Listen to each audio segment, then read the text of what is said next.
Buen día, amigas y amigos de la revista Comentarios. Hoy nos encontramos aquí en el podcast de la revista Comentarios con el doctor Emilio González, presidente de la Coordinadora Única de Productores Agrícolas del Estado de Sinaloa, y también nos acompaña Samuel Sarmiento, asesor agroindustrial y quien ya estuvo también hace unos días en este espacio. Traemos dos temas: uno es la desaparición, la extinción de la Financiera Nacional de Desarrollo, y por otro lado que nos platique el doctor Emilio sobre este esquema de comercialización de maíz del que se habla que iba a pagarse a 6,965 pesos por tonelada, doctor, hasta 1,300,000 toneladas, pero se decía que lo que saliera en el mes de mayo, y parece que hay aquí un error en la comunicación sobre el tema. Doctor nos va a explicar un poco a detalle, porque él estuvo presente en las reuniones con el gobernador Rubén Rocha Moya y con Leonel Cota, que es de Segalmex. Pero vamos al tema. Bienvenidos, gracias por estar aquí en Comentarios, doctor y Samuel. Buenas tardes, Marcos, gracias por invitarnos. Un gusto, como siempre, Marcos, platicar con todos los productores que nos están escuchando en este espacio de la revista Comentarios, la expresión del campo sinaloense. Mexicano, Samuel, porque somos nacionales gracias a las redes sociales. Oye, Samuel, bueno, íbamos a entrar a detalle. Traes ahí unos datos sobre, comentabas la ya extinta Financiera Nacional de Desarrollo, una necesidad que tenía y tiene todavía el sector primario mexicano. Definitivamente, mira, Marcos, lo primero que me gustaría puntualizar es que la eliminación de la Financiera Nacional es solamente una víctima más del gobierno federal, es una de las ocurrencias más que este gobierno federal en esa política de izquierda de primero los pobres en el discurso, pero también el sector productivo, que no todos son millonarios. Hay mucha necesidad también en el campo. El 25% de la pobreza, por ejemplo, se concentra en el campo, y en ese sentido es un sector que adolece mucho de la falta de recursos. Pero pareciera, Marcos, que es parte de la política de este gobierno federal desmantelar el campo, desmantelar las instituciones, eliminar programas, eliminar apoyos.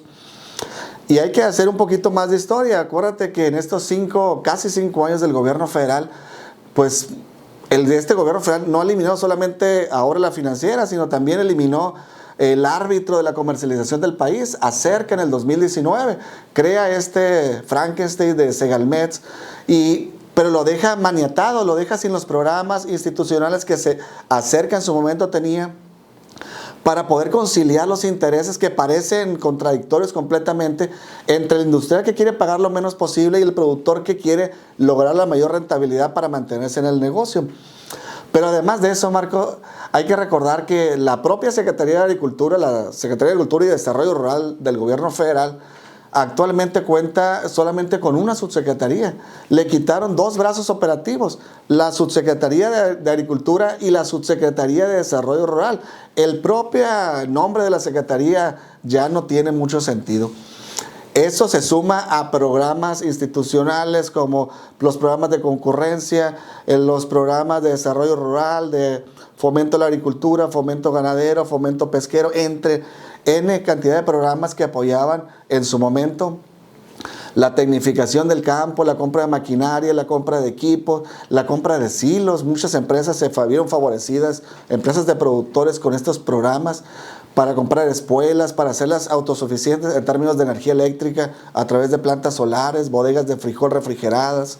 Es decir, había todo un andamiaje institucional y de programas y de apoyos que en estos momentos ya no existen como parte de los apoyos a los productores. Y si le sigue sumando, eliminaron también, Marcos, los subsidios a las tasas de interés. Si quieren, ahorita entremos ya más adelante, lo puntualizamos.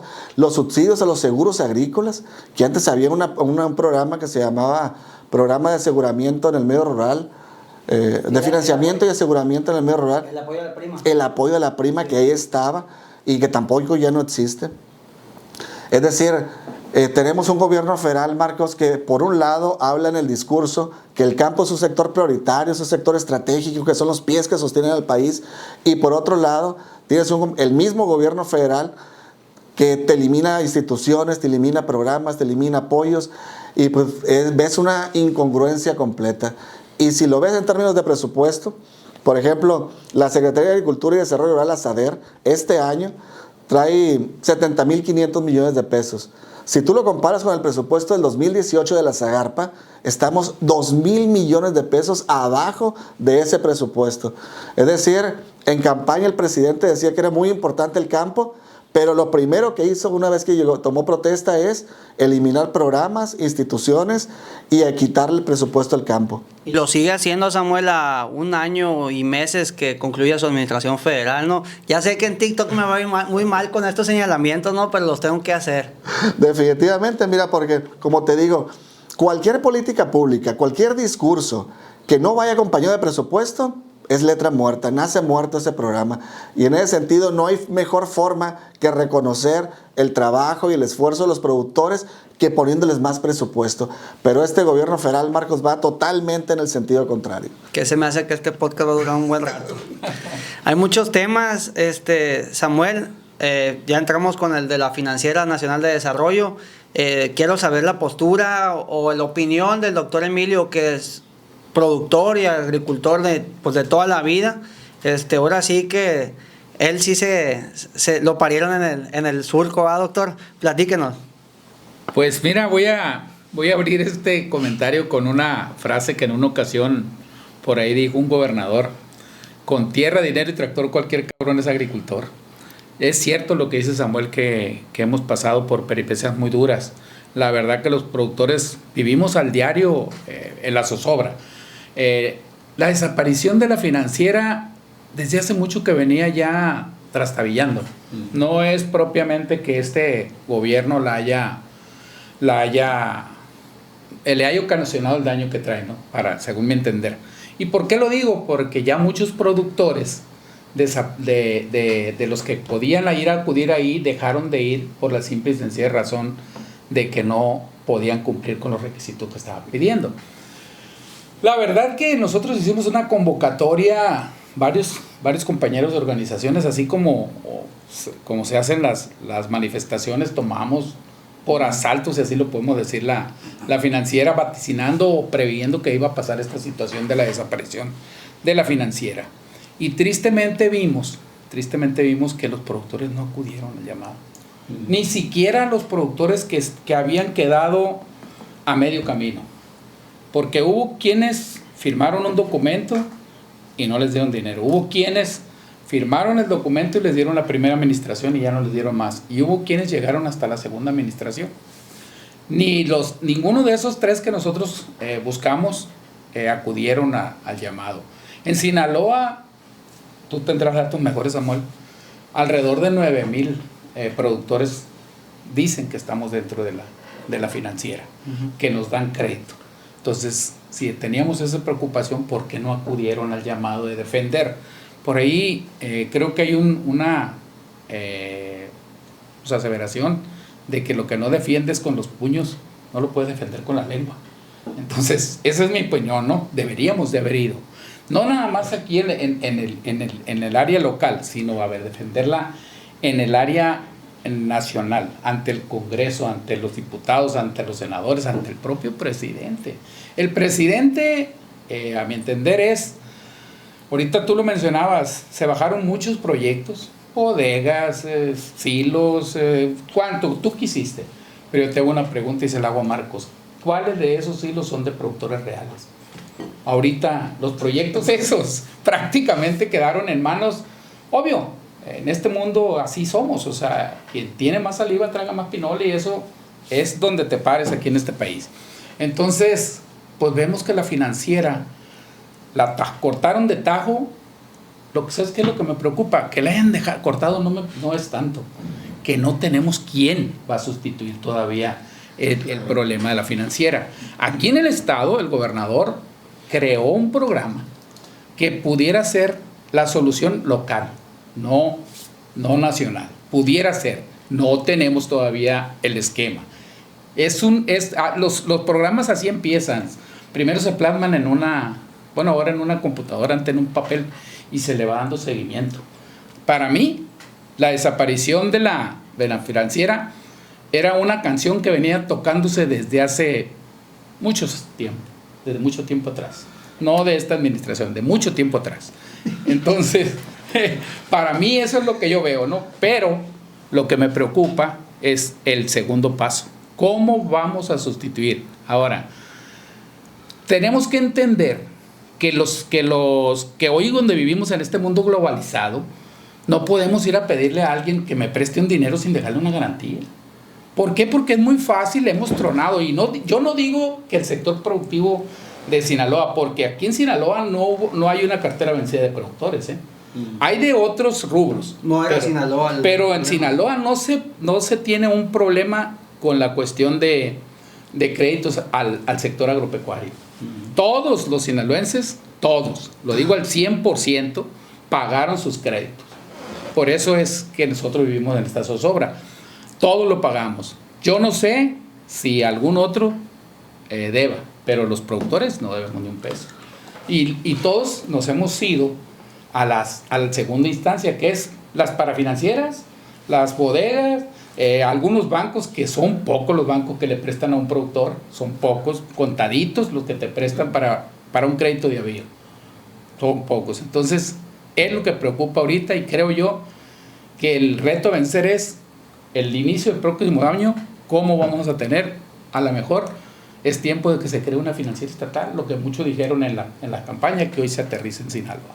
A ver, me toca el micrófono.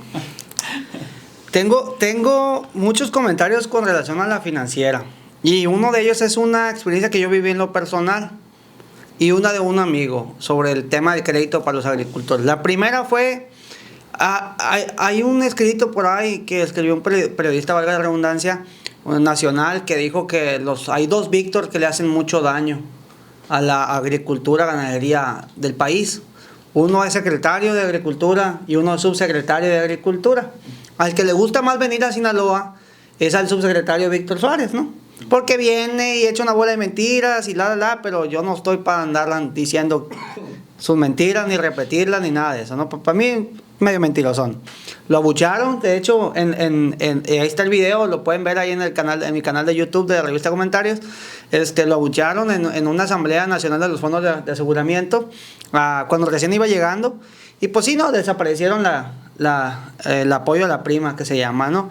Víctor Suárez vino y dio una plática en el Club de Labranza de Conservación, que normalmente hace estas reuniones ahí en la Junta Local de Sanidad Vegetal del Valle del Ébora. Saludos a toda la raza de Angostura y de Guamuchil y de Mocorito.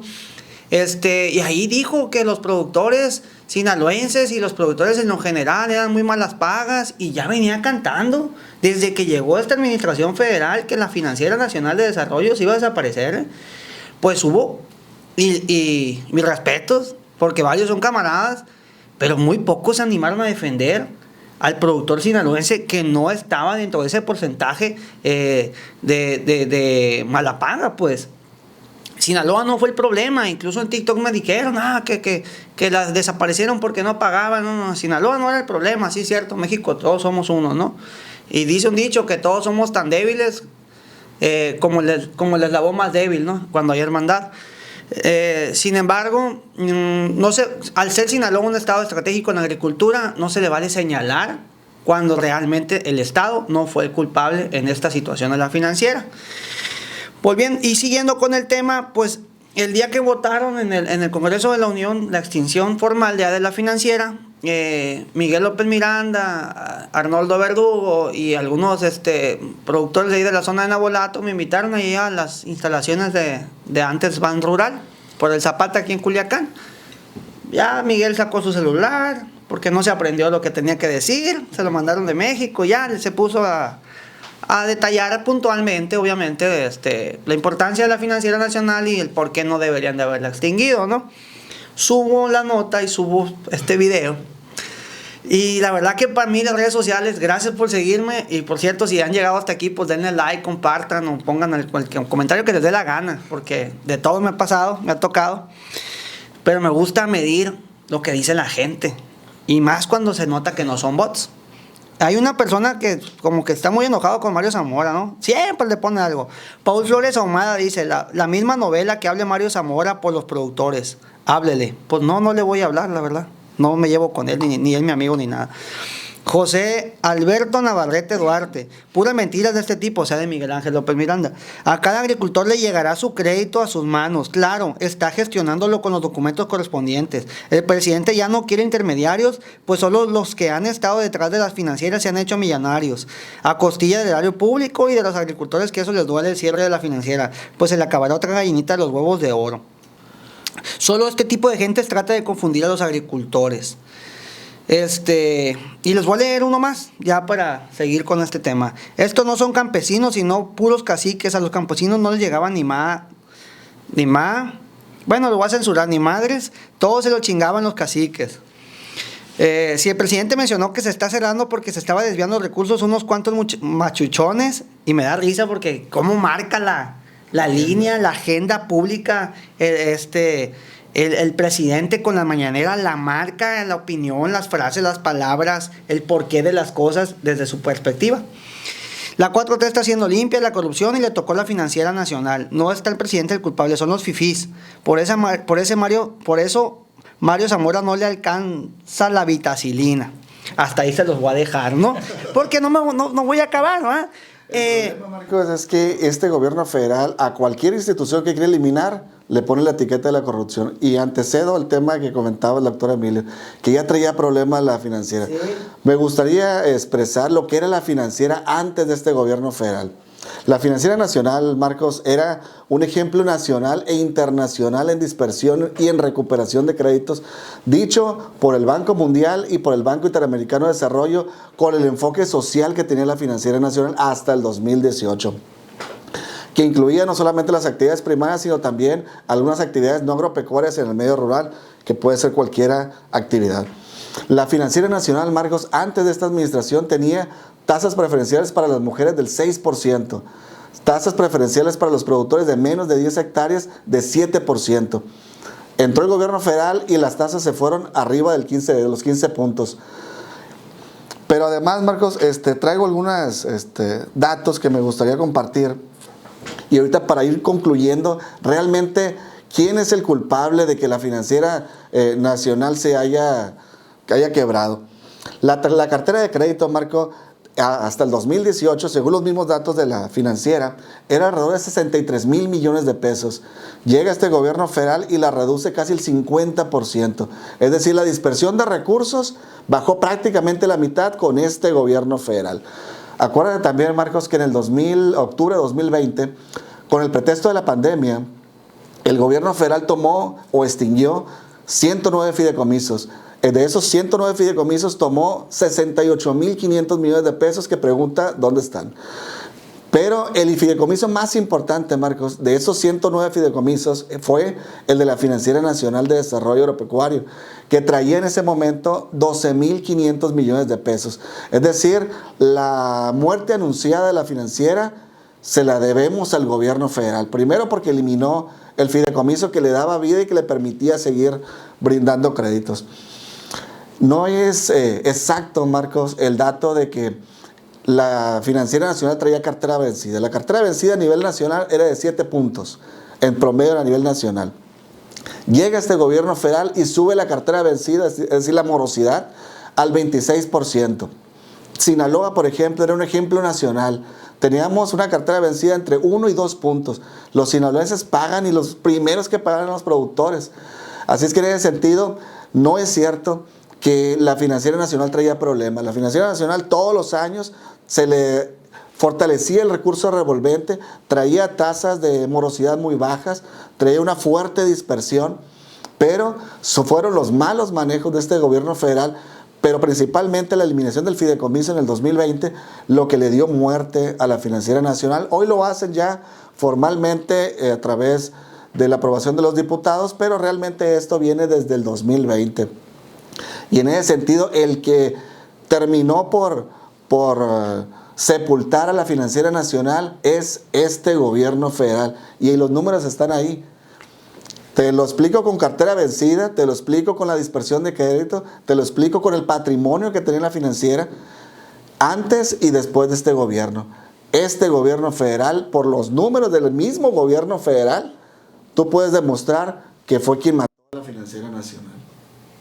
A ver, doctor, nomás hace falta que les diga machuchones a los productores, porque cada quien tiene su postura, y la verdad, usted sabe que yo soy muy respetuoso, pero yo difiero también bastante en este tema de que si ya venía arrastrando esto y lo otro. Soy de la idea de que este gobierno extingue todo lo que traiga dinero para repartirlo en programas que no en todos, honestamente, estoy de acuerdo, como persona que paga impuestos y como persona que trabaja todos los días. Pero usted como agricultor y dirigente, pues vaya a la respuesta. Pues mira, para eso se hacen los debates y los diálogos. No todo el tiempo todos podemos caminar por el mismo sendero. Algunos caminamos por una carretera, otros caminamos por un chiribital y otros no caminamos. Eso me queda claro. Esta es la situación. Yo respeto los datos que Samuel maneja, porque la verdad son completos. Es cierto que a este gobierno le tocó sepultar a la financiera. O sea, y quien le echa la última palada a un difunto es quien lo entierra. O sea, eso me queda claro. No vamos a discutir ese tema. Pero sí, una cosa es la apreciación de los números y otra cosa es la apreciación de los productores que van a solicitar un crédito a la financiera. Mencionaste ahorita, por decirlo nada más, el tema de la diferenciación de créditos entre hombres y mujeres, que nunca se dio. O sea, los créditos preferenciales se manejaron. Hubo un momento que dijeron, no, este gobierno, otros gobiernos, otras administraciones, que dijeron que un productor de 10 hectáreas no era rentable para una casa financiera. Y nos agruparon en aquel entonces en SPRs para entrar y poder llegar a los créditos. Un productor de 10 hectáreas no era sujeto a crédito ni en la financiera. Y en este tiempo que se cerró, eran raros los productores que había de 10 hectáreas. Todos estaban agrupados en SPR porque el gobierno anterior así lo mezcló. ¿Qué pasa? Al momento de estar en una agrupación, al momento de entrar a la agrupación, este año y el año pasado, nos cambiaron de régimen. De régimen dentro de Hacienda, que fue exactamente en este gobierno, pero fue ocasionado por una decisión que se tomó en un gobierno anterior, de mandarnos a nosotros por no tener créditos. Pues entendemos ahorita, decimos, ¿sabes qué? Pues si nosotros somos un productor de que tenemos una sociedad en un fondo de aseguramiento, una sociedad en una bodega, una sociedad en lo que usted quiera, que no recibimos un solo centavo, pero por el solo hecho de que nos dieran crédito, nos metieron en ese chirital, nos metieron en ese berenjenal. Entonces nosotros, al quererlo hacer, nos cambian en automático, porque sí pertenecemos a ese régimen, de ser un régimen simplificado de confianza, algo así, ¿o cómo es? El simplificado de confianza es el nuevo. Sí, pero nos pasaron a un empresarial. Sí. En el empresarial, sí, que nosotros no tenemos nada que ver. Por ejemplo, yo soy socio porque pertenezco a un molo de riego, pero no tengo ninguna utilidad de ahí, a mí no me dan ni un peso. Y sin embargo, nos metieron ahí y eso hizo que nos cambiaran de régimen donde tenemos que pasar. La financiera sí, exactamente lo mismo. Pues está en una de estas y pues no hay dinero para ti. Entendamos, el dinero a lo mejor se sigue repartiendo, Samuel, a diferentes gentes.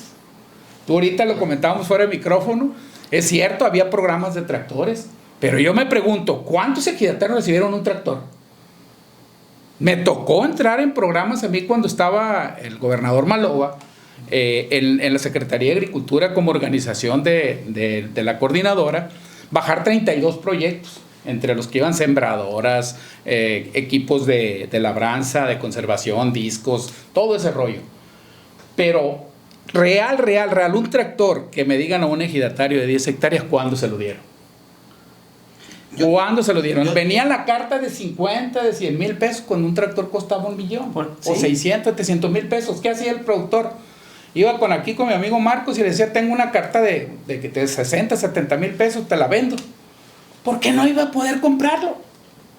Y ahora las cosas a lo mejor son diferentes. De las bodegas, no hay una bodega de productores que tengan realmente los productores reales. La única bodega que conozco que trabaja de esa manera es Almacenes Coloacan, en la que está una organización de productores y que ha ido saliendo adelante. Pero las demás, por ejemplo, con todo respeto para mis amigos, soy pequeño propietario, estoy dentro de la Asociación de Agricultores, pero no es una organización de productores.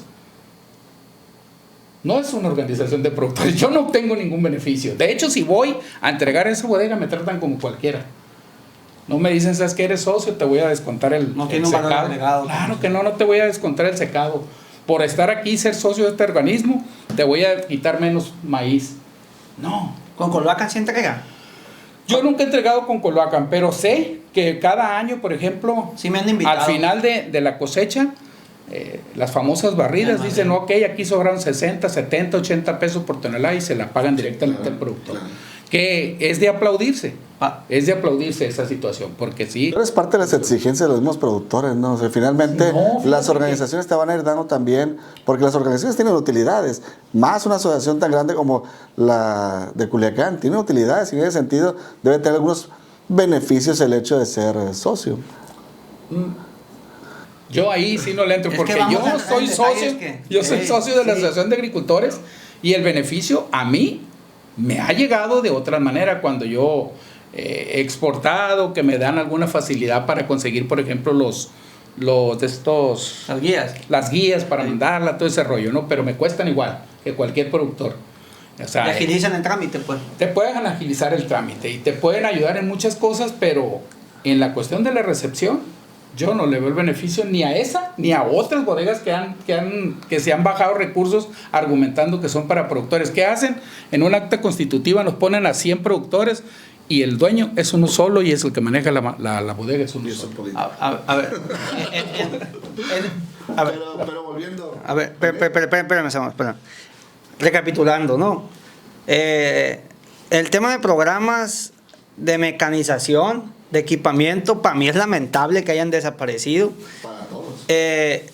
Yo me acuerdo cuando mi papá, para quien no me para quien me conozca de pocos años para acá, la revista Comentarios tiene, como dice ahí, 50 años. Antes del 2007 para atrás, mi papá era el director y me tocó andar con él.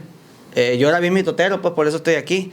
Entonces me tocó ir a un evento que hizo Chuy Aguilar, que llenó de tractores. Seguramente usted estuvo ahí, doctor, de tractores, la explanada del Palacio de Gobierno. ¿A quién le entregaron los tractores? Pues no sé, ¿verdad? No sé si a pequeños, grandes, medianos, no lo sé. Me tocó ver todavía con Maló y Juan Guerra que había tractores, pero sí es verdad.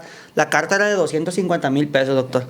Era 250,000 pesos, entonces estaba difícil, pero había algo para mecánica. El tractor costaba 700,000 pesos. Sí, y había algo. Parte, Sí, era exacto, había algo todavía alcanzó. Ahora, doctor, respeto mucho que usted critique esta situación de que la financiera benefició a los machuchones, dijera el presidente. A los fifís. A los fifís. Está bien, y políticos, la mafia del poder, lo que usted quiera. En un porcentaje que no lo tengo, debe de tener bastante razón. Pero yo creo que la vía para que el campo salga adelante es la mecanización, es el extensionismo, es el equipamiento, son los sistemas de riego, es fomentar la productividad en lugar de estar tirando esta posibilidad que existe ahorita, y ahorita pasamos a ese tema, millones de pesos destinando para la compra de grano, que como gobierno no es tu función, ¿no? Entonces, yo quisiera, y creo que una buena política pública de cualquier gobierno federal debería de ser mecanizar y equipar al campo para justamente llegar a la soberanía alimentaria. Esa es mi opinión. Creo que si el esquema no era honesto, lo que el gobierno federal debió de haber hecho fue corregirlo y no desaparecerlo. Como muchas otras cosas, y ya les va para TikTok, los va a torear, ha desaparecido. Y que creo que en lugar de desaparecer las debió haber arreglado, Samuel. Este gobierno federal, Marcos, definitivamente es un cirujano. Imagínate un cirujano operando con machete, a ese nivel. Entonces, en lugar de cortar con un bisturí de manera específica, lo que quieres erradicar, quitar, le avientas un machetazo y te llevas lo que quieres. Porque definitivamente todos los programas, cualquiera de ellos, incluyendo los de financiamiento, todo es perfectible. Finalmente son operados por personas y dentro de las personas existe la codicia y existe otro tipo de vicios, pero son perfectibles. No, imagínate que llega un enfermo de cáncer o de sauces, mejor lo matas. O sea, sí, en lugar de curarlo, sí, pues, en lugar de quitarle su enfermedad, que era probablemente ese cáncer de la corrupción, le pegas el machetazo y lo matas. Pues es exactamente lo que está pasando con la Financiera Nacional. Pero volviendo al punto, Marco, lo importante es qué va a pasar con todos estos productores. La banca de desarrollo tiene un objetivo, Marcos, tiene un espíritu, una razón de ser.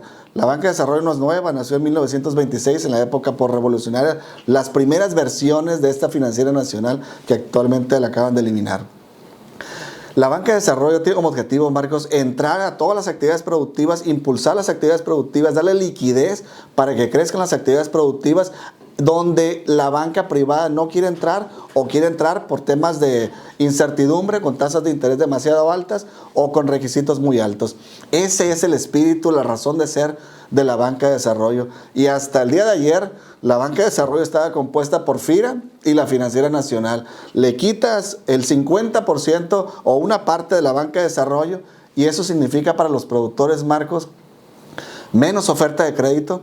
Obviamente, como hay menos oferta, encarecimiento de las tasas de interés, eso va a implicar menos competitividad de los productores del campo, va a implicar mayores costos de producción y por lo tanto una merma en su rentabilidad. Esas son las consecuencias prácticas, pero como lo decía el doctor, lo importante no solamente es que eliminas algo, pues, ¿qué dejas ahora? Pues como propuesta y está vacío el escenario. Quitas la financiera, pero no hay una propuesta de una mejor institución. Así es que en ese sentido, reduces la liquidez del campo, de la actividad más sensible de la que dependen nuestros alimentos, y dejas sin andamiaje institucional para que los productores puedan sobrevivir en esta competencia que tienen con productores que tienen unas ventajas competitivas y comparativas como Estados Unidos, que allá sí se apoya a los productores porque se entiende que la alimentación es la base, es el pilar de un país y en ese sentido la soberanía se vuelve un tema importante. Y te voy a explicar, Marco, en números, cómo en estos 4 años de gobierno, casi 5, no ha funcionado esta política del gobierno federal de buscar apoyar a los pequeños productores en detrimento de los estados que aplican agricultura comercial. Si tú revisas, Marcos, el Plan Nacional de Desarrollo 2019-2024, uno de los compromisos, de los pocos que tiene el documento dice que para el 2021, Marcos, es decir, hace 2 años, deberíamos ser autosuficientes. Ya nadie se acuerda de esa meta, pero ahí está. Deberíamos ser autosuficientes, Marcos, en maíz y en frijol. Te voy a pasar el dato como estamos ahorita. Actualmente estamos importando todos los años 18 millones de toneladas de maíz, el 95% amarillo, poquito de blanco, el 5%. Pero estamos importando el 40% de nuestras necesidades de consumo cuando el plan dice, si hubiera funcionado, así como lo tejieron en las estrategias, los programas, lo que quitas y lo que pones en el gobierno actual, si hubiera funcionado, ese 40% ya no existiría desde hace 2 años, como dice la meta. Desde el 2021 debimos ser autosuficientes. Y frijol, por ejemplo, estamos importando entre 150,000, 200,000 toneladas todos los años. Y eso implica más o menos como entre el 15 y el 20% del consumo nacional. Te pregunto, ¿te parece que estamos en la ruta correcta? ¿O habría que dar un viraje de timón en las políticas públicas dirigidas al campo porque no está funcionando? Arroz, por ejemplo, para el 2024, el próximo año, deberíamos ser autosuficientes en arroz. Estamos importando casi el 90% del arroz, Marco. No, para que te des una idea, si las políticas públicas, más allá de los discursos y los pretextos que cada quien podamos argumentar, porque finalmente esto es un prisma que cada quien lo vemos de diferente ángulo, pero los datos son duros. O sea, si la política pública de este gobierno estuviera funcionando, esos indicadores a los que el presidente se comprometió estarían reduciéndose. Y como lo ves, maíz, 40% de importación, casi 20% de frijol, casi el 90% de arroz, de dependencia de las importaciones. Eso significa, Marcos, que la política pública del campo de este gobierno federal, que elimina instituciones, que quita recursos, que elimina programas, que elimina apoyos para los productores bajo la etiqueta de la corrupción, yo creo que ya tiene enfadado a mucha gente ese discurso pobre, porque finalmente no demuestra la corrupción. Pero ya eliminaste la institución, ya eliminaste el programa y resulta que la corrupción que tienes ahí como un parásito donde tienes 15,000 millones de pesos desviados por Segalmex, ¿no los viste? Eliminas el INSABI, por ejemplo, y ahora trae más de 117,000 millones de pues de no comprobados, recursos no comprobados, a una instancia que le metiste 500 mil millones de pesos. O sea, la corrupción que tienes en casa no la encuentras, pero a todo lo que quisiste eliminar le pusiste la etiqueta, no la comprobaste y la dejaste fuera. Doctor, esa pregunta me la hizo Samuel a mí, pero yo quisiera que usted la respondiera, y sobre todo como productor, ya extinta la financiera, como productor, ¿qué opina? ¿Debe de haber una sustitución, o de a tiro nos tenemos que ir con el tema de la banca privada? Porque son los que van a entrar y ellos son los que van a marcar la pauta con las tasas de interés, ¿no? Pues mira, yo lo vuelvo a repetir, en la numerología no puedo competir con Samuel, porque trae datos que él viene manejando toda su vida. Él es el negocio que tiene, le dijeran en el rancho, pues tu negocio tienes que saber de él. Pero en la cuestión de acá del agro creo que hay muchas cosas que hacer y muchas cosas están haciendo. La verdad de las cosas, yo todos los años veo que nosotros los productores solo nos preocupamos cuando tenemos la cosecha. Pero anteriormente a la cosecha, y si no, lo vamos a recordar a partir de agosto, cuando ya nos paguen la cosecha, nos la paguen a lo que nos la paguen. Otro día se nos va a olvidar todo y nos vamos a ir al campo y vamos a dejar que esto camine. Eso es en primer lugar. Hablamos de que hay que disminuir costos y pagamos 17, 18 mil por renta. 6 mil por la semilla. Primero.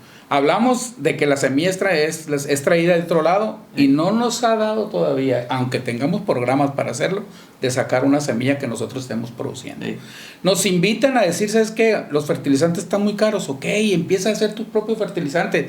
Yo sé que cada proceso tiene un costo, lo va a tener, o sea, el crear tu propio fertilizante, el tener tus insectos benéficos, el practicar la labranza de conservación, son cosas que te van disminuyendo tus gastos, tu ¿cómo le llama la financiera? Tu paquete tecnológico, sí, lo va disminuyendo. Pero cuando nos hablan de eso, no, que es que voy a meterme en eso. Mira, aquel canijo está metido ahí, está todo tronado.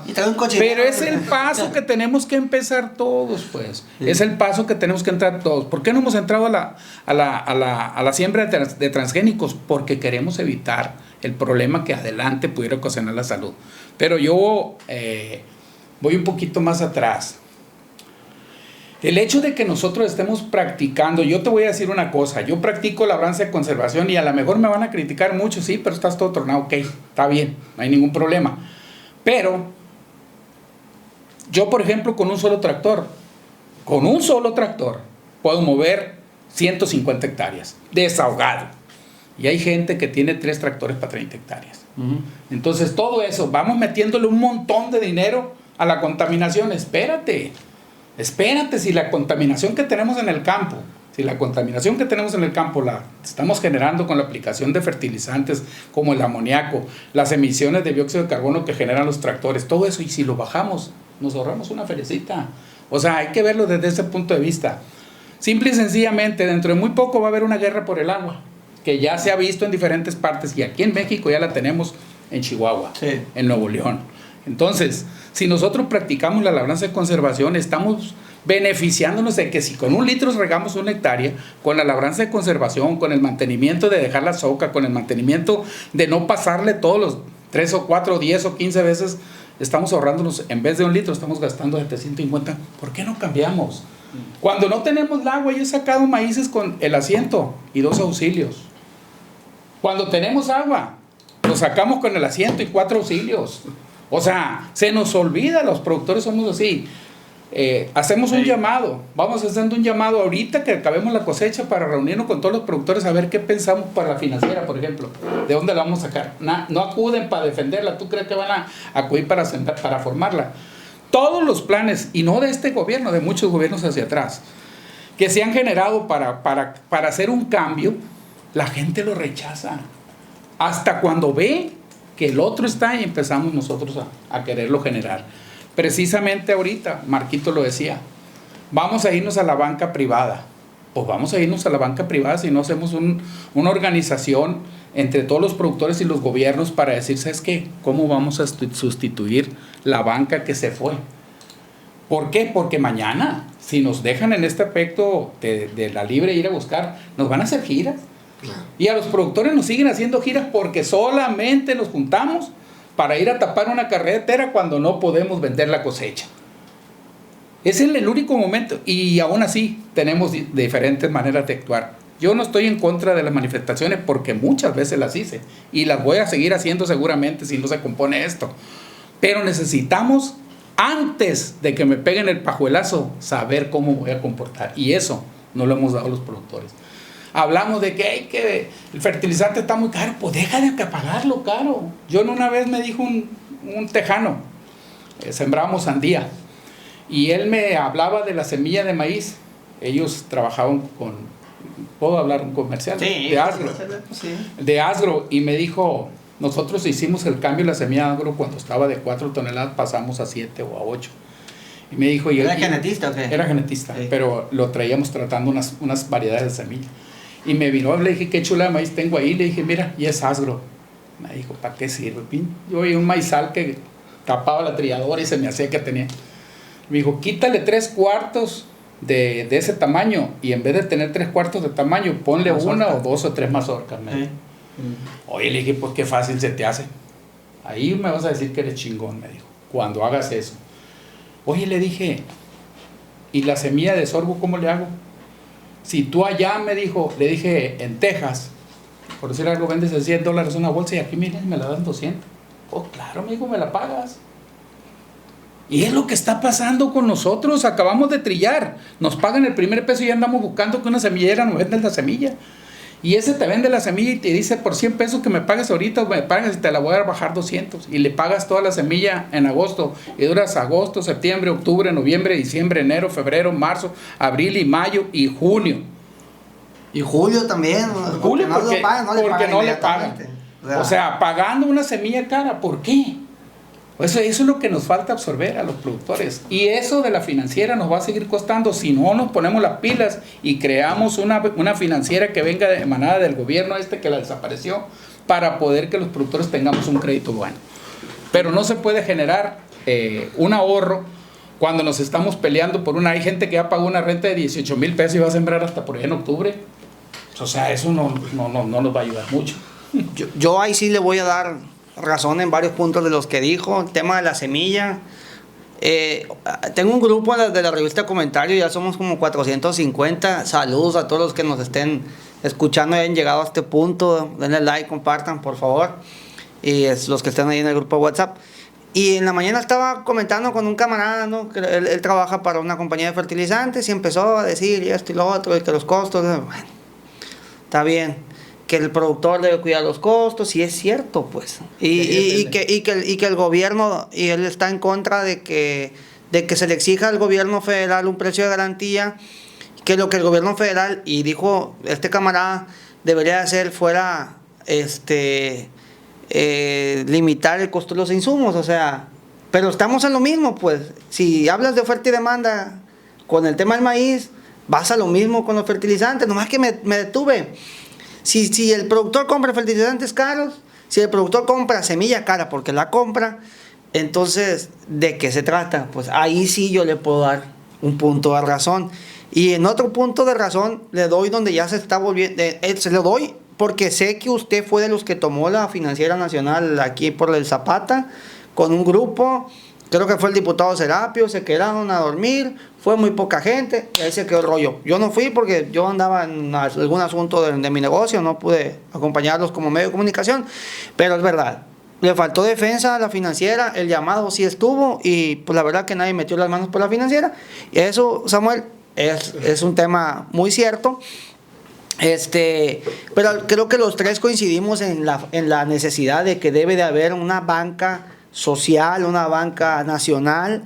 No conozco de términos financieros, que venga a suplir esta necesidad del productor por tener acceso a un crédito con una tasa competitiva, y también que ponga la pauta para que la tasa pues no se vaya muy arriba, porque si no quedan el productor y la productora pues a merced de las tasas de interés de la banca privada. Samuel. Definitivamente, mira, debe haber una diferenciación entre lo que ofrece la banca privada y las condiciones de la banca privada, porque acuérdate que la banca privada no entra o entra muy caro en los temas del campo, y en ese sentido la banca del gobierno federal, que se llama banca de desarrollo, pues debe tener esa función, desarrollar las actividades productivas con subsidios para que el productor le llegue más barato el financiamiento. Y algo muy interesante comentaba ahorita el doctor. A veces el enfoque que le damos a la rentabilidad es venta, precio de venta.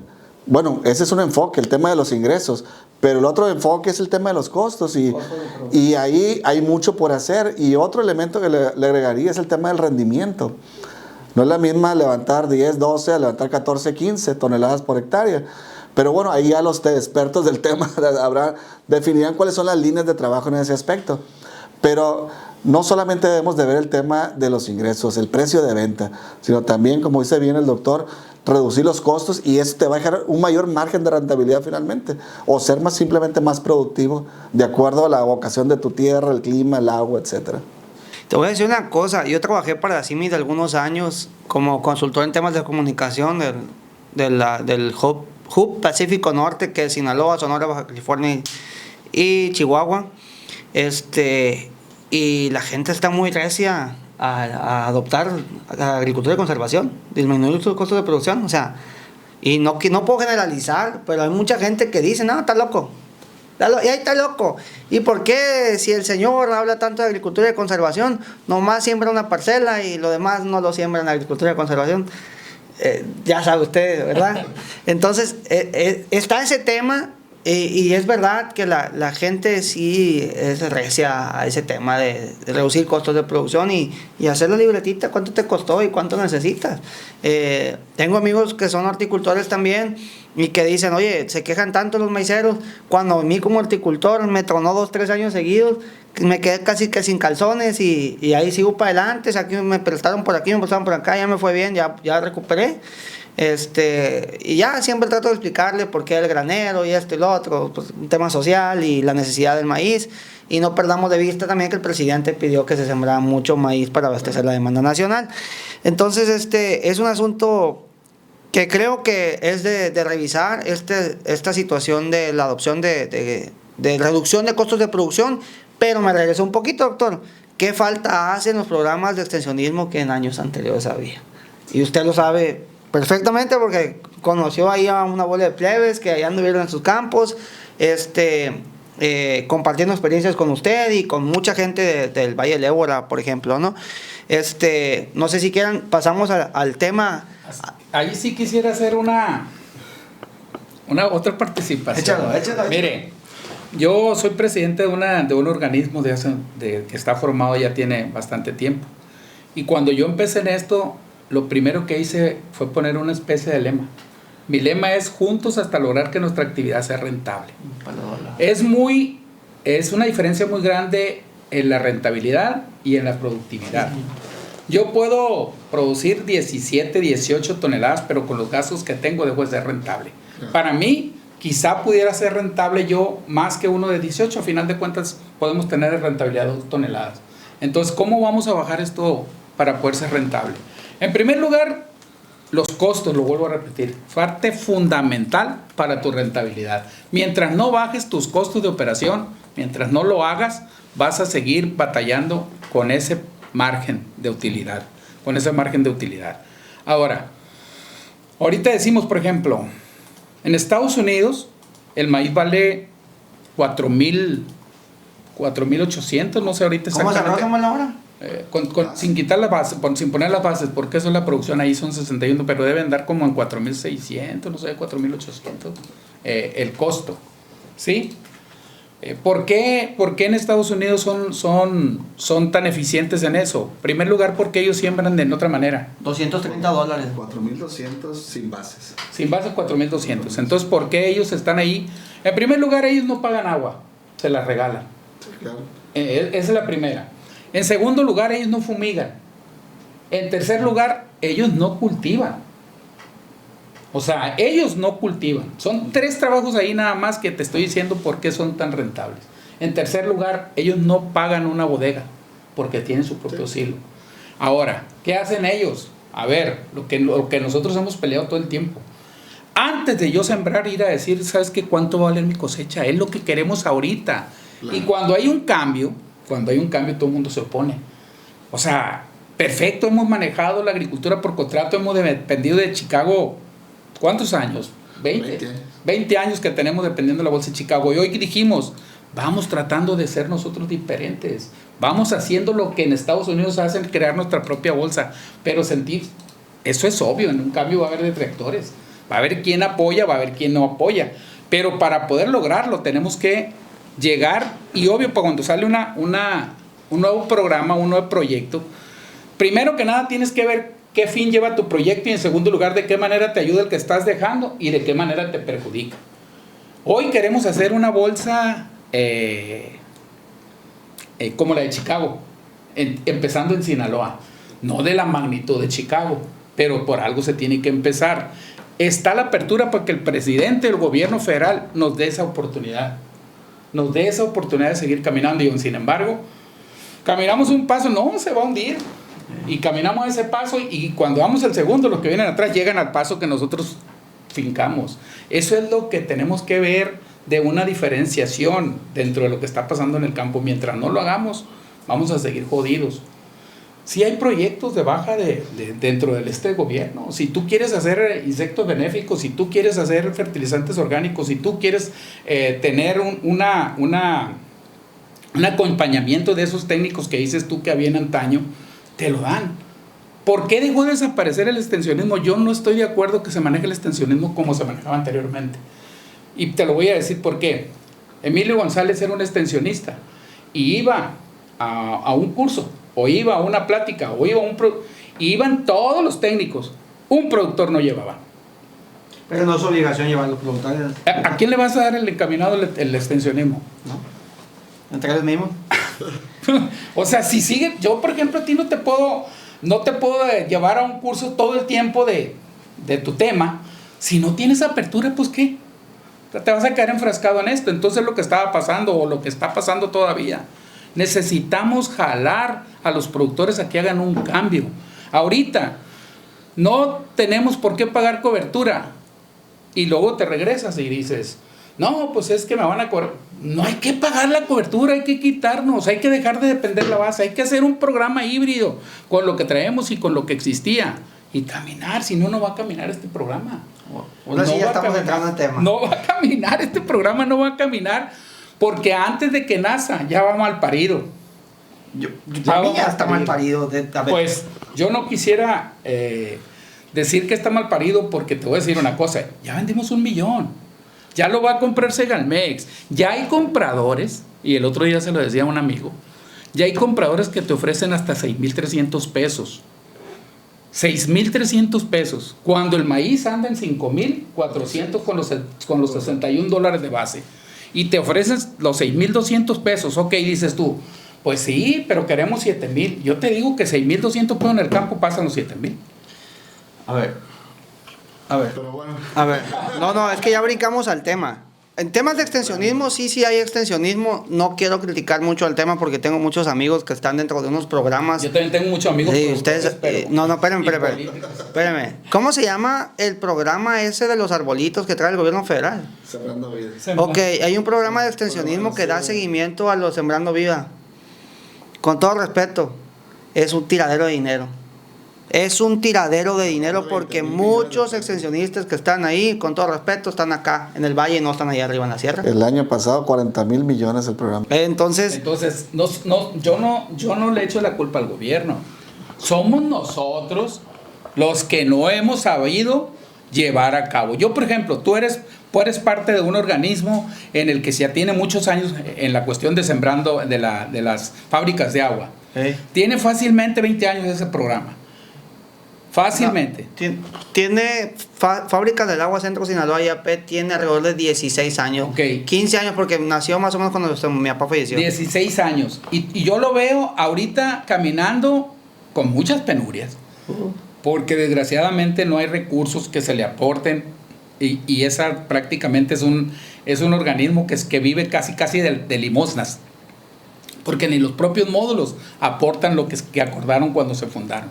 Entonces, se está trabajando. Tú te vas a la cuenca más antigua de este estado, que es la presa San Alona, en donde se ve el trabajo que se ha hecho. No es la misma que Sembrando Vida. Se ve que plantan 120,000 árboles, cada año, pero son recursos escasos, se están haciendo muy batallando, y yo aplaudo por cómo lo ha manejado el presidente que está ahorita y de los que estás tú ahorita de Gracias. parte de en ese grupo, y lo hemos tratado de irlo promoviendo.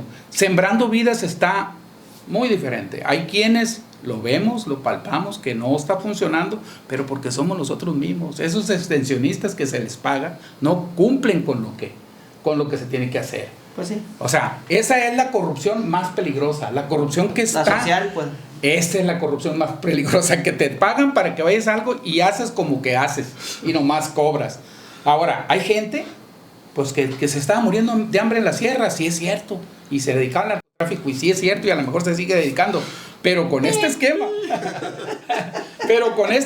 hay mucha gente que ha salido, y te lo digo, han tomado videos, han dicho que se tala para después reforestar. Sí. Que se tala para poder reforestar. Pero bueno, esa es la parte de la corrupción en la que yo no estoy de acuerdo. Bueno, punto para el doctor Emilio. Punto para el doctor Emilio. También como sociedad nosotros debemos de hacer nuestra parte, como productores debemos de hacer nuestra parte, ser justos, y ahí casi me meto en un discurso como el del presidente, ¿no? Sí es verdad que como sociedad también nos toca a nosotros ser honestos y ser rectos. Ahí sí le doy el punto. En lo general, en la vida diaria, necesitamos ser un ejemplo para las generaciones que vienen, ¿no? Vamos a entrar al tema de comercialización. Si llegaron a este punto, denle like, compartan, comenten, porque así es la forma en que a mí me ayudan. Recuerden que nosotros vivimos de redes sociales y de la publicidad. Entonces, se anuncia un esquema, creo, doctor, antier, ya tarde, ya anoche, llegó el boletín informativo del gobierno del estado, donde pues ya se reunieron organizaciones agrícolas con el gobernador Rubén Rocha Moya y Leonel Cota de Segalmex, donde ya se va afinando, ya empieza a pintar un poco mejor el tema de la comercialización de maíz, de trigo no lo sé, pero pues se hablaba de que el primer 1,000,000 de toneladas, o que lo que se coseche en mayo se va a comprar a 6,965 pesos, y por lo que yo entiendo, doctor, pues hay un error de apreciación, un error de comunicación, como le quieran llamar, pero platíquenos, porque yo creo que ese es uno de los temas más importantes de esta mesa de podcast de comentarios. Fíjate, Marquitos, que qué bueno que tocamos este tema. Para algunos, lo dije al principio, no es la misma la condición de un vaso de agua. Hay quienes lo vemos medio vacío y hay quienes lo vemos medio lleno. Y este tema de la comercialización lo venimos manejando desde hace rato, nosotros queriendo encaminar lo que le decía, de que dejemos de depender de una bolsa que no está dentro de nuestro país, y queremos generar una reserva estratégica dentro del país de granos, no nada más de maíz, empezar con maíz, pero continuar con trigo, continuar con frijol, continuar con arroz, y ir haciendo lo que usted mencionaba, de tratar de llegar a ser autosuficientes en la cuestión esta, ¿no? Si no lo empezamos a hacer, no vamos a avanzar. Y por eso lo hemos discutido mucho en tu red de WhatsApp, ahí con los que están, y lo hemos estado interpretando en el WhatsApp de la revista Comentarios, el grupo de comentarios ahí. Hemos discutido con personas que han estado dentro del gobierno, con productores, con líderes, con todo, y en algunas partes, pues obvio que no todos tenemos el mismo enfoque. Algunos vemos, como te digo, unas cosas y otros no las vemos. Yo he argumentado que cuando el presidente dijo del 1,000,000 de toneladas, yo les dije, bueno, ya tenemos 1,000,000, y ese 1,000,000 va a generar que cambie, no el mercado internacional, porque 6,000,000 de toneladas que nosotros producimos cuando en el mundo se producen 1,140 millones de toneladas. No pintamos ni siquiera para poner un grano en la bolsa de Chicago. Entonces, lo que nosotros estábamos diciendo, bueno, poco a poquito se va a generar y se va a hacer el cambio interno, y yo le llamo cambio interno, no, como les digo, en el local en Sinaloa. ¿Por qué? Porque si yo retiro 1,000,000 de toneladas, cuando posiblemente vamos a tener 5,5, nos quedan 4,5. Los que venían o vienen, que están viniendo ahorita, que ya hay gente que dice, ya está llegando aquí uno, y lo vimos nosotros desde hace mucho, que esos iban a llegar a buscar el maíz y que nadie tenía que vender a menos del precio que había anunciado el presidente de 6,965. Porque ese era el precio. No sabía usted, no sabía él, ni sabía yo a quién nos va a comprar. Cortamos tantito por un tema de tecnología. Doctor, nos estaba platicando que ya están llegando a ofrecer hasta 6,300 pesos por tonelada. Me imagino que los jauleros, doctor. Miren, era el tema que nosotros cargábamos desde un principio cuando se abrió la posibilidad de vender este 1,000,000 de toneladas, que el presidente, parece que fue el 1 de abril, que fue cuando los compañeros estaban allá en la caseta, y el presidente en una reunión en el Salón 53 con algunas personas, creo que del bienestar, dio a conocer que se compraba ese 1,000,000. Y nosotros dijimos, y lo vimos de buena manera, porque dijimos, bueno, con este 1,000,000, las personas que van a venir por el maíz de los jauleros, que le llamamos, o betáneos, sí, perdón, van a venir quizá por 1,000,000 de toneladas, porque se llevan alrededor de 700, 800,000 toneladas, y esas 800,000 toneladas tienen que costar los 6,965 pesos que el presidente dijo. Entonces, el 1,000,000 que retiramos, más ese 1,000,000 más o menos, pues ya tenemos prácticamente 2,000,000 vendidas. Y lo venimos viendo desde antes, lo que queríamos y lo que queremos todavía. Y lo dije en delante el día que estuvimos todas las organizaciones ahí, que nos habíamos enfrascado en un pleito infructuoso. O sea, está bien, te manifestaste lo que tú quieras, pero ya teníamos cómo darle para adelante a esto, lo que estamos haciendo ahorita, Samuel. El decirse es que, oye, ¿en qué centro de acopio va a quedar ese 1,000,000? Tenemos, del día primero, hoy estamos a 29. 28 días que teníamos cómodo empezar a trabajar para ver qué centros de acopio iban a participar y qué productores podían llevar a esos centros de acopio bajo qué requisito. Acabamos de empezar ayer, que dio el esquema Leonel Cota. Nos hemos embromado, enfrascados y lo dije también delante de ellos, yo no sé si en cuestiones políticas, no sé si en cuestiones partidistas, no sé en qué cuestión, pero lo que sí sé es que no estamos trabajando por los productores, y lo dije claramente y lo vuelvo a repetir en esta mesa. Entonces, lo que sigue hoy, después de que ya parece ser que llegamos a un consenso, es exigir dentro de este esquema qué centros de acopio, que ese día que estuvimos ahí, Leonel Cota nos dijo que ya tenía algunos centros de acopio y que en el transcurso de ayer a lunes, nos pasaba y nos decía qué centros de acopio, qué necesitamos hacer nosotros. Porque vamos a tener el problema, de decir, ¿sabes qué? En la Cruz de Lota está fulano centro de acopio. Ok, en ese centro de acopio, ¿quién puede entregar? Eso necesitamos ver. ¿Qué productor puede ir a entregar? ¿Qué productor tiene la documentación precisa que se va a ocupar para entregarle? Eso necesitamos hacer en segundo lugar. Ahora, tú mencionabas ahorita que el 1,000,000 de toneladas va a entrar en un mes. No es cierto. O sea, claramente... A ver. Tiempo, doctor. No es que yo lo esté diciendo. Bueno, así lo comunicaron y dijeron que el maíz de mayo es el que iba a entrar en el primer 1,000,000 de toneladas a 6,965, y esa es la razón y esa es la aclaración que me pareció con bastante urgencia que viniera usted aquí al podcast a platicarnos de ese tema, que no es precisamente así como va a ser el esquema, y esto es bien importante que lo compartan, amigos productores de Sinaloa. Me retracto de lo que te dije, no lo dijiste tú, no, fue en un boletín. Fue el propio gobierno del estado. Fue en un boletín, y Cristal le dieron un enfoque diferente. O sea, el tema es que ese 1,000,000 de toneladas se le va a comprar a todos los productores, obvio, que tríen primero. En el entendido que no van a ser las reglas diferentes de las 50 hectáreas. Uno que tenga 50 hectáreas para arriba no va a poder entrar en este esquema. El 1,000,000 de toneladas, nosotros lo veníamos diciendo también, que en un mes no podíamos prácticamente triar el 1,000,000 de toneladas. Hoy, los que en aquel entonces dijeron que estaba yo loco, que se van a hacer 2,000,000, 3,000,000. Bueno, son 2,000,000, son 3, lo que ustedes digan, conmigo yo me hago para atrás. Hoy dicen, no, pues es que no vamos a completar ni 700, hay gente que dice que 500,000. Con los permisos de siembra en la mano, con el antecedente que conocemos nosotros, los módulos de riego, que este año fue un año diferente a todos los que habían venido para atrás, porque hoy casi el 85, el 90% de los productores sembraron bajo el riego de asiento, cuando en otros años sembramos con riego de con la humedad de la tierra.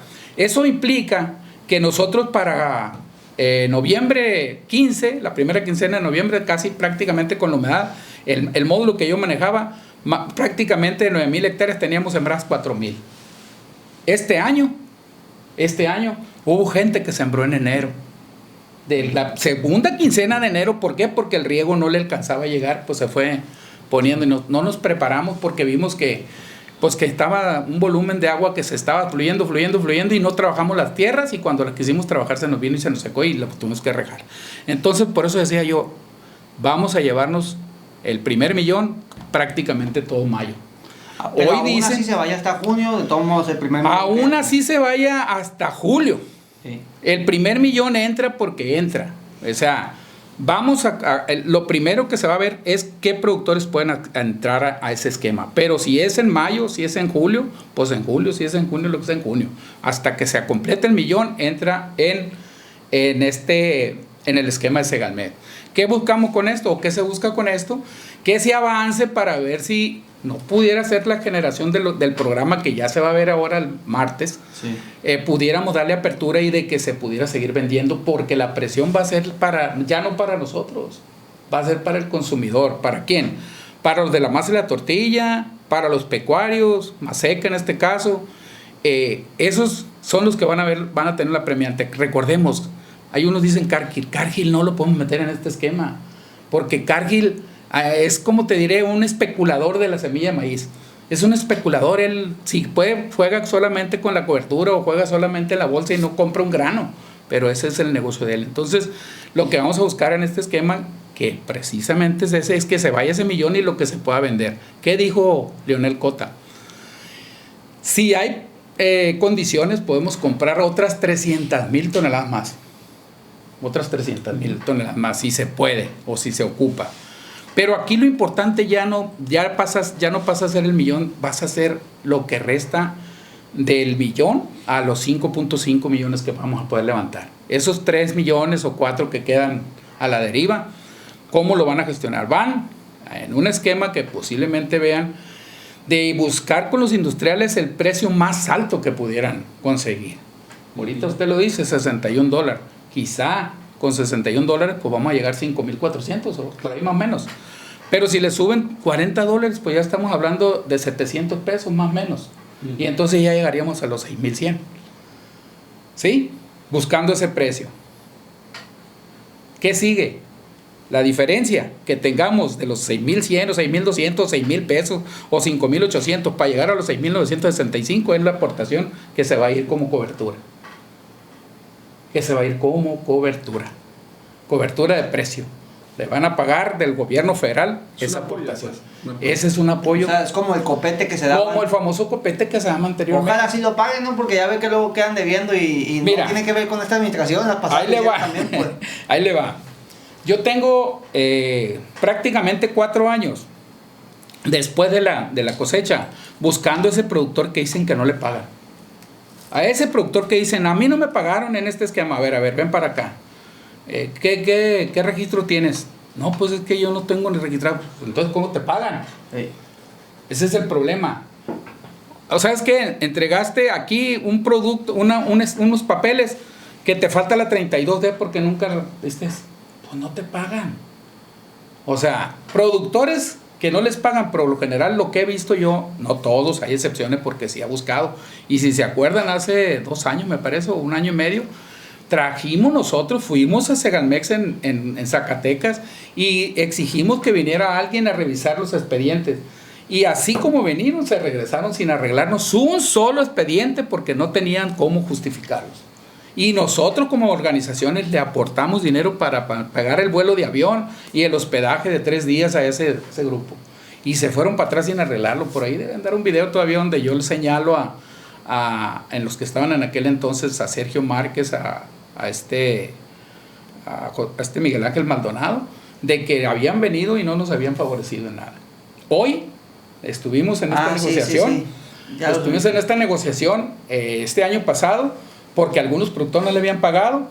Por ahí mencionaban 1,300 y tantos. No, lo llegamos a bajar a 738 productores, porque los demás no tenían ningún documento. Y los que están ahorita en positivo, que todavía no nos lo dan, se comprometió ayer Leonel Cota a revisarlos y pagarlos lo más pronto posible.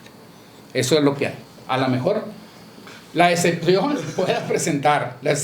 Cuando uno es escéptico, dicen, pues hay que ver. Lo mencionaban ustedes, no hay reglas de operación. Él dice, las reglas de operación que usted busca y que tan atinadamente menciona que no aparecen. Los apuntes de la computadora. No alcanza ni ver la computadora.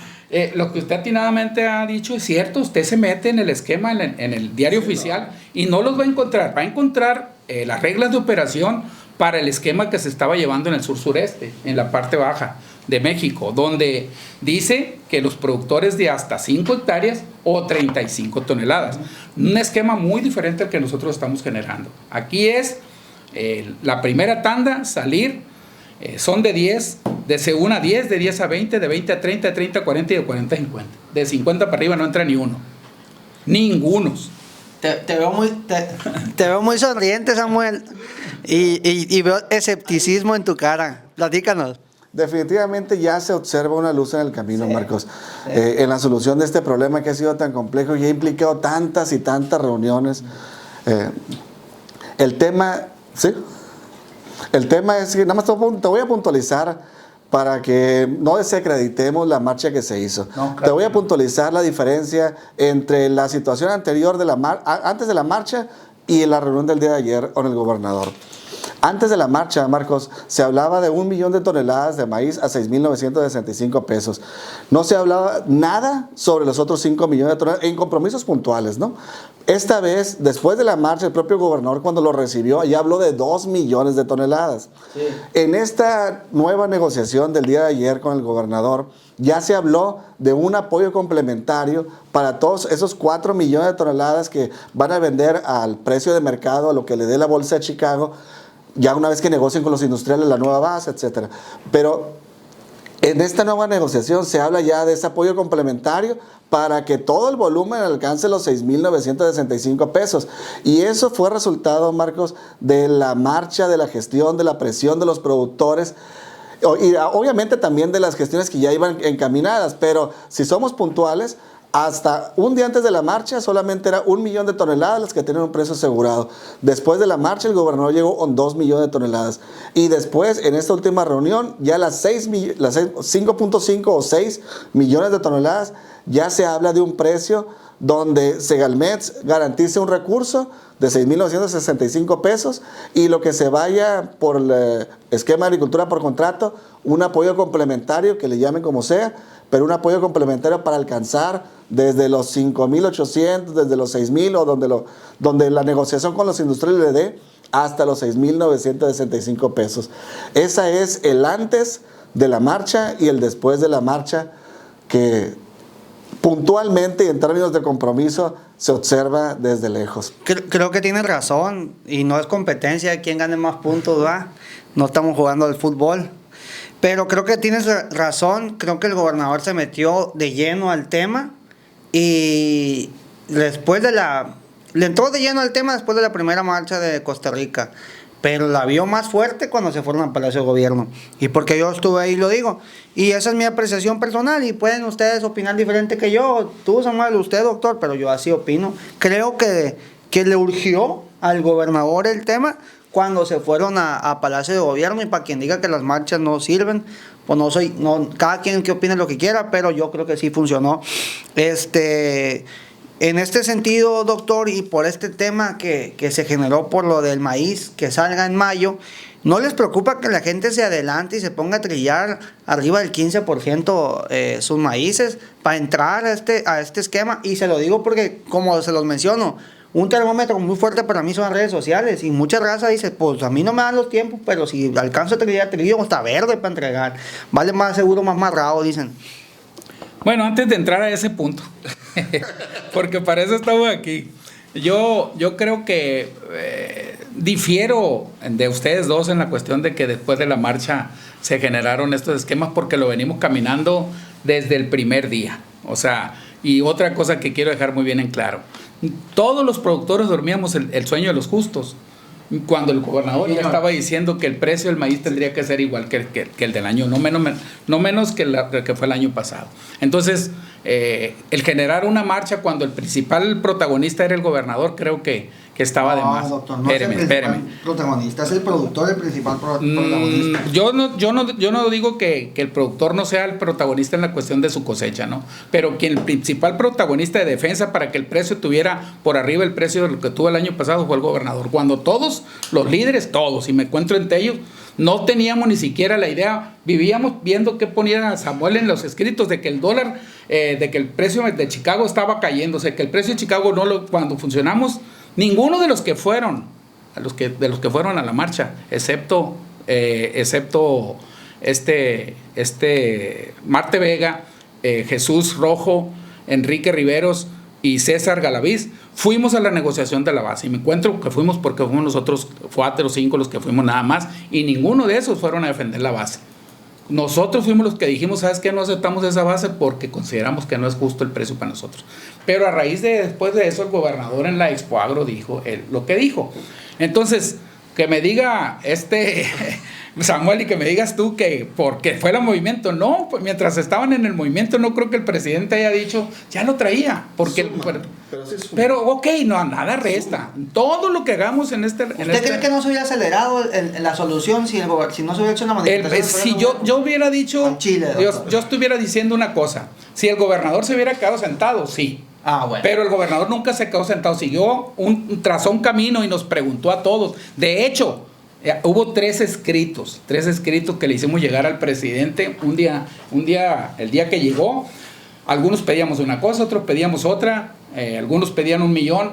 Nosotros que fuimos los que pusimos una publicación pedíamos 2 millones de toneladas. Dijo Serapio que es su publicación. Después bueno, la publicación... mi publicación, digo. No, la publicación la hicimos, en esa me cuento yo porque yo fui el que la llevé. Y ahí aparece, pero no me la adjudico. No me la adjudico porque somos varias organizaciones las que participamos en esa. Ya entre se ellas. partió el queso entre las organizaciones, doctor, ¿no? Entonces, entre ellas estaba ahí. Pero bueno, por eso difiero de que haya influido. Qué bueno que se hizo, no estuvo mal. Pero no fue un detonante como para que por eso se logró. No. La otra. El 1.000.000 de toneladas ya estaba antes de la manifestación. Que no lo hayan creído es otra cosa. Pero el gobernador decía, tenemos ese 1.000.000. Lo que pasa, Marcos... Se había dicho.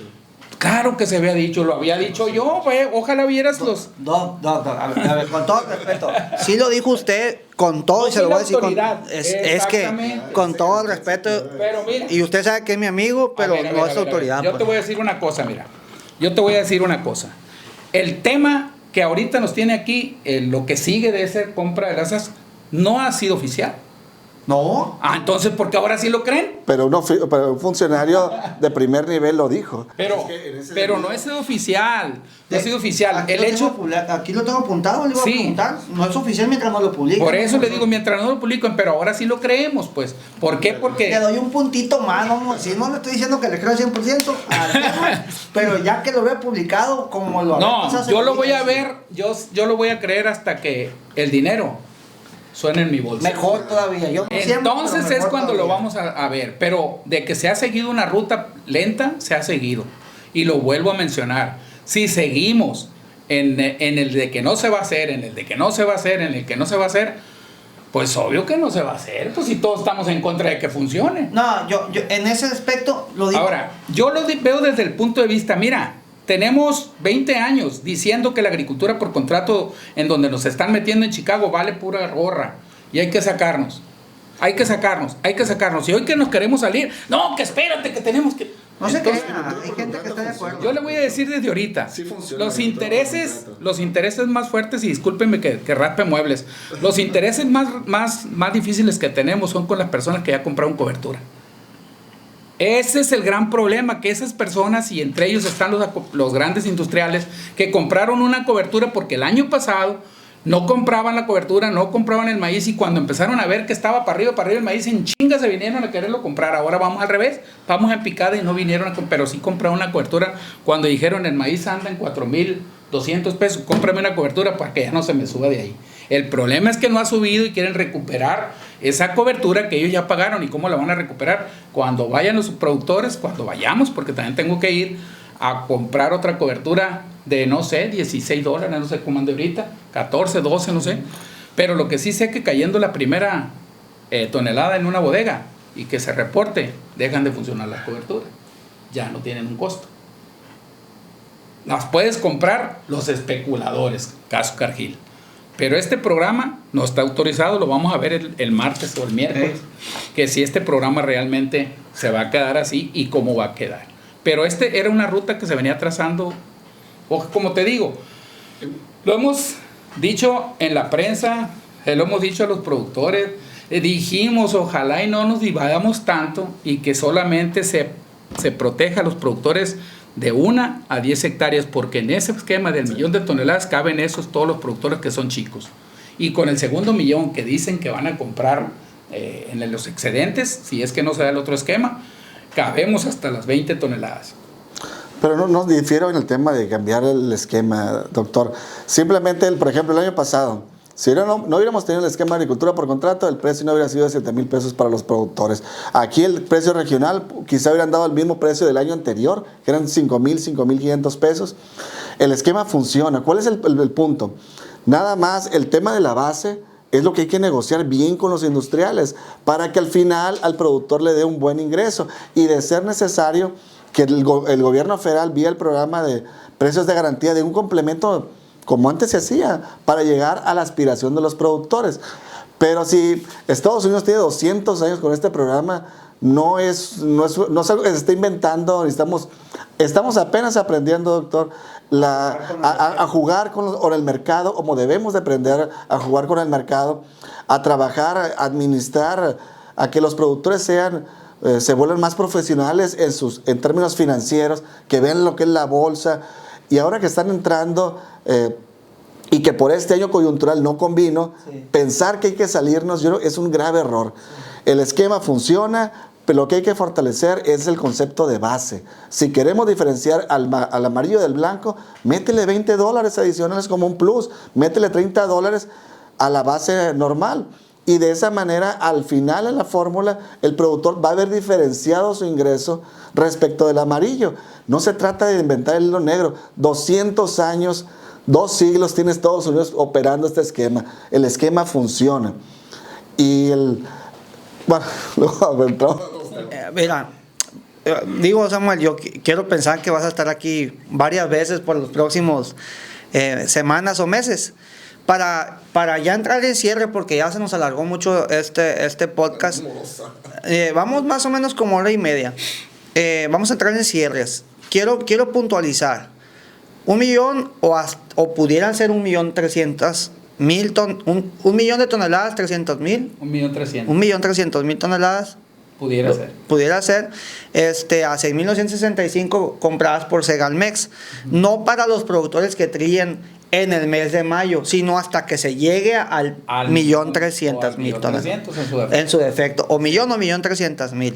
Ahora, los que queden fuera de este esquema, de todos modos van a alcanzar los 6.965 pesos. Hasta la negociación que se tenga, con los industriales el día martes. El día martes, que es cuando se van a reunir ellos, y el miércoles estarían dando la información de hasta dónde llegaron y cómo llegaron. Si se dio o no se dio, pues. O sea que el resto de los productores todavía no tienen seguro el precio. Más allá de esta ley de oferta y demanda que se pudiera generar como mercado interno al ofrecer un precio piso, básicamente, de 6.965 por tonelada. Quiero entenderlo bien, doctor, por eso estoy siendo tan enfático. Le vuelvo a hacer la ratificación. El martes van a tener una reunión los industriales con las autoridades, con el gobernador, con el secretario de Gobernación, con Augusto, y me imagino que va a estar ahí Leonel Cota, que es el encargado de este programa. Cuando ellos ya vengan nos dirán cómo quedó, si se funcionó o no funcionó. Lo que sí sabemos es que el gobierno, entre los 7,000 millones de pesos que se ocupan para la compra de ese millón, trae aparte un bono de prácticamente 2,000 millones de pesos más, que entre esos 2,000 millones de pesos están los 200 pesos que le darían al maíz para la cobertura, y la cobertura que se va a apoyar también al trigo. Entonces, en esos dos esquemas es lo que vamos a tener que esperar para el próximo miércoles, que se comprometieron a volver a llamar a las organizaciones. Lo que sí quisiera señalar y textual de lo que dice mi amigo Samuel, Es cierto, tenemos 200 años en la bolsa, pero recuerde una cosa. Allá, ¿no? Aquí Por eso, en la bolsa de allá en Chicago, tienen 200 años, pero en esa bolsa tenemos inmersos nosotros prácticamente desde el 94. Sí. Este movimiento que se ha dado, ¿no? Pero sí les digo una cosa. Si nosotros siguiéramos pensando que porque 200 años tiene para allá, le hubiéramos hecho caso a la gente que no creía en Colón, todavía siguiéramos diciendo que la Tierra era cuadrada. Entonces, tenemos que evolucionar y tenemos que hacer un cambio. Si no, vamos a seguir patinando año con año. Lo ideal fuera que en septiembre me dijeran, ¿sabes qué? El precio de garantía del maíz son 7,000 pesos, tú sabes si le entra o no le entra. Pues que a toda. Así sería lo ideal. Y sobre eso es lo que tenemos que trabajar, sobre un precio de garantía para nosotros tener una certeza. ¿Por qué? El año pasado sí es cierto, nos ayudó. Sus últimos 2 o 3 años nos han ayudado circunstancias por fuera. Y ahorita nos tienen perjudicadas esas situaciones que pasan. Estados Unidos tiene una sobreproducción, tiene un sobrealmacenamiento, no ha ofertado vender, China se retiró del mercado, Brasil está produciendo un mundo de maíz, Ucrania y Rusia siguen peleando si no dejan. Eso ha influido, pero nosotros tenemos que tener una certidumbre. Por eso es que yo lo dije, bueno, utilicemos del esquema anterior lo que nos sirve y lo que no hay que desecharlo, pero hay que encaminarnos y dar ese giro, ese cambio que se tiene que dar. O sea, entiendo, todo lo que se ha generado hasta este tiempo tiene un principio, pero también debe tener un fin. Entonces creemos nosotros que esto es el tiempo para nosotros generar otro esquema en el que podamos ser rentables, no productivos, porque productivos somos desde hace mucho. Definitivamente. De productivos en la cuestión de productividad, yo creo que no hay un productor en Sinaloa que no tenga esa capacidad igual o mejor que el mejor mercado que es Estados Unidos, que Brasil, que Argentina, que todos prácticamente los productores sinaloenses somos más productivos que muchos de los que generan. Lo que pasa es que seguimos sin ser rentables. En números, definitivamente, el sinaloense es más productivo. Ya le hemos contado la vez pasada. El sinaloense produce 11.8 toneladas por hectárea de maíz. En Estados Unidos estamos hablando de 10.8 toneladas. Le sacamos 1 tonelada por hectárea adicional. Definitivamente lo que se ocupa, doctor, es precios de garantía para todos los cultivos previo a que el productor en septiembre o octubre empiece a sembrar, para darle una certidumbre a los productores. Pero ese debe ser el piso que deben tener los productores. Pero si el mercado internacional se vuelve para arriba, es importante aprovechar la bonanza a través del esquema de agricultura por contrato. Lo vuelvo a hacer, o sea, si el productor se enseña a tener un peso base en el precio de garantía, porque es un precio base, en el precio de garantía podremos entrar en ese mercado de nuevo. O sea, ¿por qué? ¿Qué es lo único que tienes que hacer? Comprar una cobertura. Claro. Comprar una cobertura para poderlo ganar. Y no nos deshacemos de la cobertura, pero no entramos en el precio de Chicago. La otra, importantísima. Seguimos creando controversia. Si no hacemos el cambio hoy, ya no lo vamos a hacer, no sé hasta cuándo. Las situaciones ahorita están propicias, te están poniendo la bola de tu rum para que le pegues un buen batazo. Y lo tenemos que hacer. Y ojalá se pueda lograr. Ojalá se pueda lograr. Con todo respeto, a lo mejor la dirección que usted lleva como profesional en la cuestión de los números, a lo mejor la tiene que cambiar. Yo me acuerdo que cuando empecé a sembrar maíz... Los números son bien duros, doctor. Los números sí, no se pero pueden cambiar. El que es 5 es 5 y el que es 10 es 10. Sí, pero las perspectivas son diferentes. Los acomoda de diferente manera. Pero eso ha sido toda la vida. Porque el 5 es 5 si no le pones un punto atrás. Si no, ya no vale lo mismo el 5. Entonces, si se lo pone adelante, tiene otro valor el 5. Entonces, la perspectiva se tiene que buscar. Claro, tenemos que jugar con esa sinergia de hacer los cambios que se tienen que hacer. Yo no estoy en desacuerdo que por muchos años el esquema que estaba de A por C era el ideal. No estoy en desacuerdo que fue el ideal. Tampoco estoy en desacuerdo que en 1994 el presidente Salinas dijo hay que meternos al mercado internacional al que se creó el Tratado de Libre Comercio. Pero hay que irle buscando la manera. Por ejemplo, ahorita me hablas de Estados Unidos y yo te digo que hace 4 o 5 años vengo diciendo que en Estados Unidos hay dumping contra el maíz. Y nadie me dice que no, y nadie me dice que sí, pero de que hay dumping, hay dumping. A los productores de Estados Unidos se les da dinero por abajo del agua para que digan que está más bajo el precio de lo que realmente maneja el mercado. Y ahí tenemos que participar nosotros. Pero bueno, Es otro tema. Ese es otro tema, otro exactamente, es otro podcast. Vamos a empezar entonces con los comentarios de cierre. Samuel, no sé qué tengas que decir. Y doctor, me imagino que un llamado a la gente a que no se acelere con el tema de la trilla y cuidar la humedad, porque también trillar húmedo es perder dinero, ¿no? Pues mira, definitivamente, como bien explica el doctor, ya se ve una luz muy clara. Los mecanismos para llegar a ella, bueno, pues podemos diferir de cómo se llegó a eso, pero finalmente es una lucha que el doctor no ha dejado de estar presente, que ha encabezado esa lucha junto con otros líderes. Y afortunadamente ya los productores sinaloenses ven esa luz en el camino.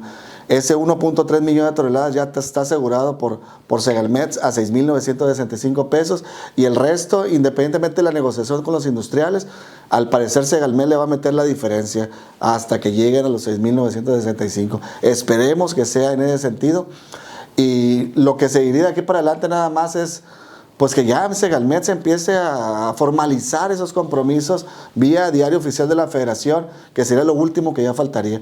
Quizá son temas de forma, pero la forma es fondo en este tema.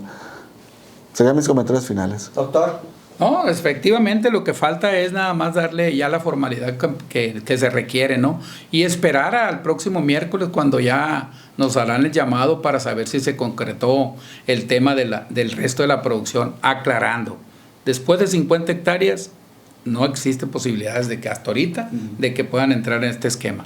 Y lo otro que tú mencionas, un llamado a los productores para que no se desesperen, hombre, ya aguantamos 6 meses y yo creo que por aguantar el tema, lo único que pudiera hacer diferencia en este esquema, la única que pudiera hacer diferencia es que con el primer 1,300,000 te van a pagar los 6,965 el primer día que entregues el sábado, porque cada sábado se comprometieron a pagarlo. Y la otra sería que tendría que esperar ese segundo pago que hemos esperado mucho tiempo y que tendrá que ser a partir de que tenga el dinero que prácticamente ya lo tiene Segalmex para pagarlo, ¿no? Entonces, no nos desesperemos porque lo que ganemos a lules, si nos vamos en una humedad, lo vamos a perder a la pelota. Recuerden que por cada punto que se pare son 30, 40 kilos que te van quitando, y cada 30, 40 kilos en este peso, estás hablando de casi 300 pesos que pierdes nada más por trillar en humedad por arriba de los puntos que tiene que ser. Yo creo que hay tiempo y yo creo que la negociación que está haciendo el gobernador está muy cerca de cristalizarse. Hay que esperar